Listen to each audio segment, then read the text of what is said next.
જૂનાગઢના માળિયા હાટીનામાં પ્રાથમિક શાળાનો વિડીયો સામે આવ્યો છે। ગડુ ગામની સરકારી શાળાના આચાર્યની દાદાગીરી સામે આવી છે, જ્યાં શાળાના આચાર્ય વિદ્યાર્થીઓ પાસે મજૂરી કરાવતા હોવાનો દાવો થઈ રહ્યો છે। વિદ્યાર્થીઓ શાળાનો સામાન ઉપાડતા હોવાનું વિડીયોમાં દેખાયું છે। અભ્યાસ કરવા આવતા વિદ્યાર્થીઓ પાસે મજૂરી કામ કરાવવામાં આવ્યું। ઉપસરપંચ રાજેશ પરમારે શાળાના આચાર્ય સામે આક્ષેપ કર્યા છે। ઉપસરપંચે કહ્યું, વિદ્યાર્થીઓ પાસે પરાણે કામ કરાવવામાં આવે છે।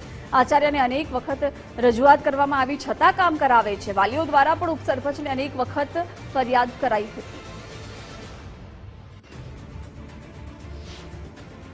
ત્યાં આચાર્ય દ્વારા બાળકો પાસે કામ કરાવવામાં આવે અને આની પહેલા અમે 3 થી 4 વાર એને મૌખિક રજૂઆત કરી કે ભાઈ તું બાળકો પાસે તમે કામ ના કરાવશો। મનીષભાઈ વાડિયા કરીને આચાર્ય છે, એનું વર્તન પણ ઉદ્ધતાઈભર્યું છે અને કોઈ પણ રીતે અમે એને કહીએ તો સમજે નહીં। ઘણીવાર આની પહેલા પણ બે વાર મેં વિડીયો મારી પાસે છે, હું કહેશો ત્યારે રજૂ કરી।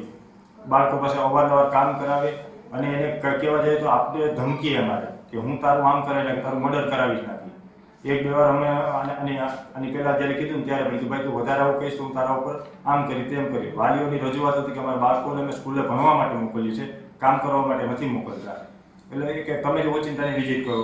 તો આજે અમે વિઝિટ કરતા, મેં પોતે જ વિઝિટ કરી ને મેં જ આ શૂટિંગ ઉતારીને નાખ્યું છે। બાળકો પાસે કામ કરાવે છે અવારનવાર।